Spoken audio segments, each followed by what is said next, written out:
Hello everyone, welcome to my channel. আজকের ভিডিওতে আলোচনা করব যে আমরা এই গতকালকে যে মুড়ি ভিডিওটা করছিলাম, যে বাংলাদেশ থেকে মুড়ি এক্সপোর্ট, আর আজকে আলোচনা করব যে মুড়ি এক্সপোর্ট করতে গিয়ে আমাদের কোন কোন ডকুমেন্টস গুলো লাগবে সেটা নিয়ে। সাধারণত আমরা ফ্রুটস এবং ভেজিটেবলস যে এক্সপোর্ট করি, ফ্রুটস এন্ড ভেজিটেবল এক্সপোর্টের ক্ষেত্রে ডকুমেন্টেশন যে ধরনের থাকে, মুড়ি যেহেতু ড্রাই ফ্রুটের মধ্যে পড়ছে, এটা ডকুমেন্টেশন একেবারে সেম হবে না, একটু ডিফারেন্স আছে।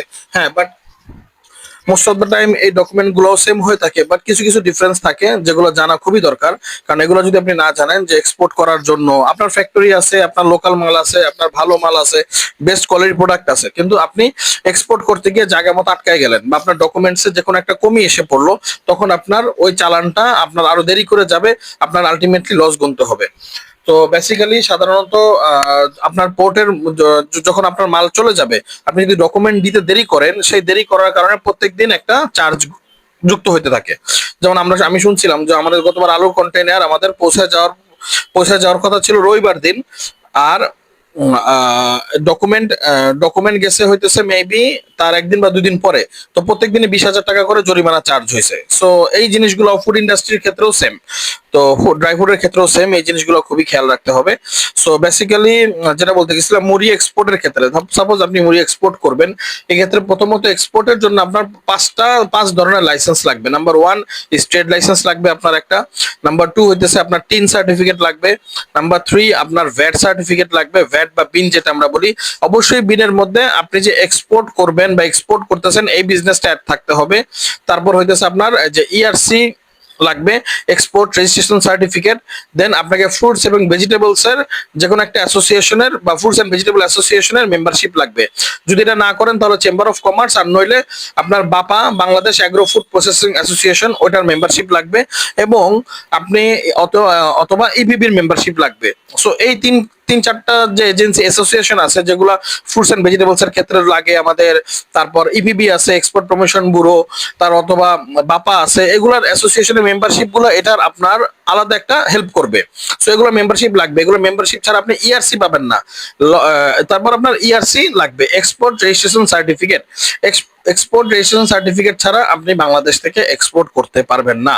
এই 5টা হইতেছে একেবারে বেসিক, যে আপনার এই 5টা ডকুমেন্ট লাগবে: trade licence, tin certificate, VAT বা বিন সার্টিফিকেট, তারপর আপনার যে কোনো অ্যাসোসিয়েশনের মেম্বারশিপ এই ইন্ডাস্ট্রির, তারপর হচ্ছে ইআরসি। এই 5টা রেডি হয়েছে, এখন আপনি বাংলাদেশ থেকে এক্সপোর্ট করার জন্য রেডি হয়েছেন। এখন এই 5টা দিয়ে আপনি মনে করেন আপনার মুড়ি আপনি রেডি করে ফেলেন। মুড়ি রেডি করার ক্ষেত্রেও কয়েকটা জিনিস আছে, যেমন আপনাকে ক্লিন এবং হাইজেনিক প্রোডাকশন থাকতে হবে মুড়ির। আপনার মুড়ির মধ্যে যদি কোনো রকম যদি কোনো ভেজাল পাওয়া যায়, চেক করে যখন তারা কাস্টমস ওয়ালারা চেক করবে, মুড়ি যদি তাদের পছন্দ না হয়, ফুল কন্টেইনার তারা ফেরত পাঠাই দিতে পারে। তখন আপনি ওই কন্টেইনার আপনি তখন নেক্সট আর পাঠাইতে পারবেন না। দেন হচ্ছে নো কন্টামিনেশন অর ময়েশ্চার, কোনো ধরনের এগুলো থাকা চলবে না। প্রপার ডাইং এবং স্টোরেজ, এবং প্রপার ডাইং এবং স্টোরেজ আপনার মুড়িতে থাকতে হবে ব্যবস্থায়। তেমন হেলথ সার্টিফিকেট ফ্রম বাংলাদেশ, যেমন আপনার ফাইটো স্যানিটারি ইস্যু যখন করবে, তখন তারা এগুলো ভালো মতো চেক করবে যে আপনার মুড়ির মধ্যে সেই এক্সপোর্ট কোয়ালিটি আছে কিনা, এক্সপোর্টের জন্য যা যা দরকার সেগুলো আছে কিনা। তারপর এগুলো দেখে ভালো মতো চেক করে টেস্টিং এ নিয়ে তারপর আপনাকে তারা ফাইটো স্যানিটারি সার্টিফিকেট দিবে। ফাইটোস্যানিটারি সার্টিফিকেট ছাড়া আপনি মাল এক্সপোর্ট করতে পারবেন না, মাল ছাড়াই তো রিলিজও করতে পারবেন না বিদেশে। দেন হইতেছে টেস্টিং এবং সার্টিফিকেশনের ক্ষেত্রে ল্যাব টেস্ট লাগবে ফ্রি, বা তারপর ফুড সেফটি কমপ্লায়েন্স, এগুলা আপনার ফুলফিল থাকতে হবে। বিএসটিআই বিদেশের জন্য অত জরুরি না, বাট এটার ব্যাপারে আমার একটু সন্দেহ আছে, আমি জেনে তারপর জানাবো। এগুলো আপনার খুবই এগুলো ইম্পর্টেন্ট ইস্যু, যে আপনার ইসের জন্য, যে মুড়ির কোয়ালিটির ক্ষেত্রে এগুলো খুবই দেখতে হবে। এবং একটা জিনিস বারবার আমাদেরকে বিদেশিরা বলে দেয়, সেটা হচ্ছে আপনার মুড়ির প্যাকেটের মধ্যে কয়েকটা জিনিস এগুলো অবশ্যই এনরোল্ড করতে হবে বা লেখা থাকতে হবে। এক হইতেছে প্রোডাক্ট নেম। সাপোজ আপনার কোম্পানির নাম ভুই এন্টারপ্রাইজ, বা আমার কোম্পানি ভুই এন্টারপ্রাইজ বা বাংলা ফুড, আপনার কোম্পানির নাম থাকতে হবে এবং লেবেলের মধ্যে মার্কা থাকতে হবে। সাপোজ প্রাণ, প্রাণ কিন্তু দিয়ে রাখে প্রাণ মুড়ি, প্রাণ চানাচুর, আপনার লেবেল বা মার্কা থাকতে হবে। তারপর প্রোডাক্ট নেম রাখতে হবে। নেট ওয়েট, আপনার এটা মুড়িটা এক একটা প্যাকেটে কত কেজি করে আছে, এগুলো নেট ওয়েট থাকতে হবে। ম্যানুফ্যাকচার ডেট থাকতে হবে এবং এক্সপায়ারি ডেট থাকতে হবে। আমরা যখন তেঁতুল এক্সপোর্ট করি বাংলাদেশ থেকে, তখন আমরা ম্যানুফ্যাকচার এবং এক্সপায়ারি ডেটটা দিয়ে দিই। তো তারপরে কান্ট্রি অফ অরিজিন বাংলাদেশ এবং ইনগ্রিডিয়েন্টস, এই মুড়ি করতে গিয়ে যা যা ইনগ্রিডিয়েন্টস আছে এগুলা, এই 5-6টা জিনিস অবশ্যই আপনার এক্সপোর্টের জন্য এটা রাখতে হবে, এটা কোনো রকম মিস করা যাবে না। এই জিনিসগুলো মিস করলে তখন কিন্তু আপনার এক্সপোর্ট করতে গিয়ে বড় ঝামেলা হয়ে যাবে। সো তারপর হইতেছে আপনার এটা করা শেষ, তো আপনার মুড়ির আপনার প্যাকেট রেডি, এক্সপোর্ট কোয়ালিটি সবকিছু আছে, এগুলা করার পরে তখন এখন আপনার ফাইটোস্যানিটারি সার্টিফিকেট আপনি ইস্যু করবে। ফাইটোস্যানিটারি সার্টিফিকেটের আগে আপনাকে অবশ্যই সিএনএফ এর কাছে কমার্শিয়াল ইনভয়েস জমা দিবেন, প্যাকিং লিস্ট জমা দিবেন, বিল অফ লেডিং, এয়ারওয়ে বিল, এটা সিএনএফ রেডি করবে, এবং ইএক্সপি দিতে হবে। আমি বলি প্রথম কথা, আপনি যখন একটা এক্সপোর্ট করার একটা সিদ্ধান্ত নেবেন, ইএক্সপি ছাড়া কিন্তু কোনো শিপমেন্ট হয় না। ইএক্সপি হইতেছে mandatory, EXP form Bangladesh bank থেকে দেয়, এবং ইএক্সপি ছাড়া কোনো রকম শিপমেন্ট এনলিস্ট হবে না। সো ইএক্সপি আপনি শিপমেন্টের অন্তত 1 সপ্তাহ আগে আপনি আপনার সিএনএফ কে দিয়ে রাখবেন, সিএনএফ ইএক্সপি দিয়ে আপনার কমার্শিয়াল ইনভয়েস রেডি করবে, কমার্শিয়াল প্যাকিং লিস্ট রেডি করবে, আপনার বিল অফ এন্ট্রি রেডি হবে, সমস্ত ওভারঅল সবকিছু রেডি হয়ে যাবে। সো ওভারঅল এটা ফার্স্ট টাইম বললাম আমি কি কি ডকুমেন্টস লাগবে ওটা, সেকেন্ড টাইম বললাম যে প্রপার গ্রেডিং এর ব্যাপারটা বললাম, দেন হইতেছে আপনার পুরো মুড়ির প্যাকেটে কি কি থাকবে সেগুলো বললাম, এবং সিএনএফ কি কি ডকুমেন্ট রেডি করবে সেটা বললাম। এখন মেইন ইস্যুতে আসি, এইবার আসি আসল ইস্যুতে, সেটা হইতেছে এলসি বা টিটি পেমেন্টের ক্ষেত্রে কি হবে। It is one of the most important part, যে আপনার পেমেন্টের ক্ষেত্রে এটা কি করবেন। কারণ হইতেছে আমি বলি, আমি গতবার আলু নিয়ে যেটা ভুগছি, মুড়ির ব্যাপারটাও same. Food staff, all types of food stuff like spices, puffed rice, whether it is chanachur, noodles, all these are food industry. In this food industry, food stuffs are the same category in payment. You have to make sure your bank receive the payment, or otherwise bank will not disclose the papers. আমি বলি, যখন আপনার ব্যাংকে, যখন আপনি আপনার মাল container পৌঁছায় গেছে, এট ফার্স্ট আপনার কার্গো যদি বিদেশি হয়, বাংলাদেশি কার্গো যদি না হয়, যেমন আমরা বাংলাদেশ বিমানে যখন মাল পাঠাই তখন আমাদের ব্যাংক সার্টিফিকেট বা সিএনএফ সার্টিফিকেট দিতে হয় না।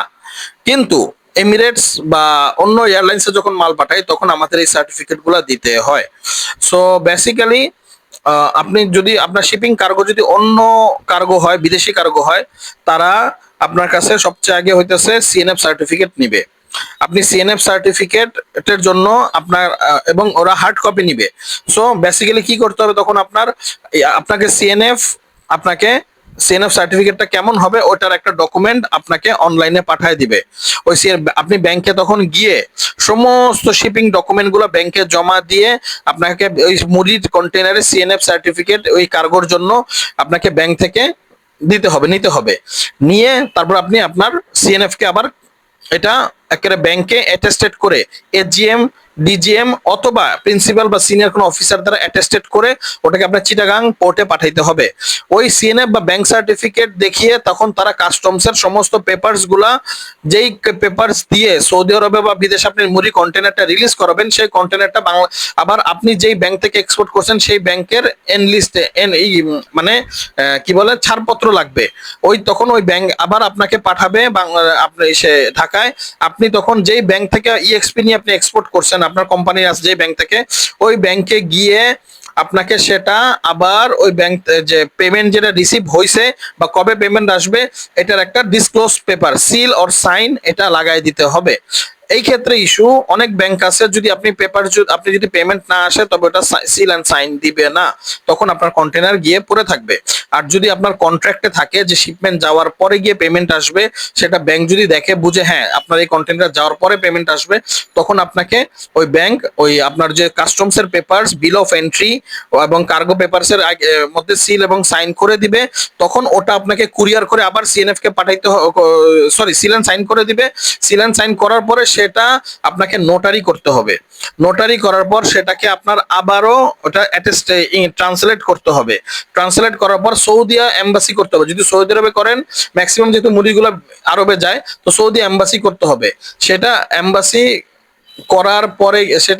করার পরে ওইটা আপনি বিদেশে করতে পারবেন। ওই এম্বাসি করার পরে ওইটা আপনার সৌদি আরবে বা যে দেশে পাঠাবেন ওই দেশে আপনাকে পাঠাইতে হবে। তারপর ওই ডকুমেন্টস দিয়ে আপনার বায়ার মাল ছাড়াইতে পারবে। এর আগে ডকুমেন্টস দিয়ে ডকুমেন্টস না পেলে মাল ছাড়াইতে পারবে না। আপনার মাল যদি রবিবার গিয়ে ল্যান্ড করে, আপনি মাল যদি সোমবার পাঠান, তবে আপনাকে 2 দিনের জরিমানা দিতে হবে পার ডে। আমি শুনছিলাম 20,000 করে জরিমানা দিতে হয়। সো বেসিক্যালি এই যে ডকুমেন্টারিজ, ওভারঅল যে ডকুমেন্টারিজ এর ব্যাপার স্যাপার, এটা খুবই ইম্পর্টেন্ট। এই জন্য আপনি যদি নতুন হন, এক্সপোর্ট করার আগে অবশ্যই এই জিনিসগুলা কাজ করে নেবেন, কথা বলে নেবেন। যারা এক্সপোর্ট তাদেরকে একজন সাথে নিয়ে কাজ করলে ভালো হয়। সো এটাই বললাম যে ট্রেড লাইসেন্স সহ যে কপিগুলো লাগবে এবং ইনভয়েস, প্যাকিং লিস্ট, এগুলোর ক্ষেত্রে খুব সতর্কতা অবলম্বন করবেন। এই সতর্কতাগুলো এর মধ্যে যদি কোনো রকম ভেজাল হয়, কোনো রকম সমস্যা হয়, তো মাল ছাড়বে না। আমরা ফ্রুটস এন্ড ভেজিটেবলস, আমাদের সেম ডে ফ্লাইট থাকে, সেম ডে পার্টি মাল ছাড়াই নিয়ে চলে যায়। কোনো সমস্যা হলে বনসই দিয়ে চলে যায়। কিন্তু কন্টেনার যেহেতু অনেক বড় কন্টেনার থাকে, 28,000 27,000 কেজি মাল থাকে, এই ক্ষেত্রে কিন্তু এত সহজে মাল রিলিজ হয় না।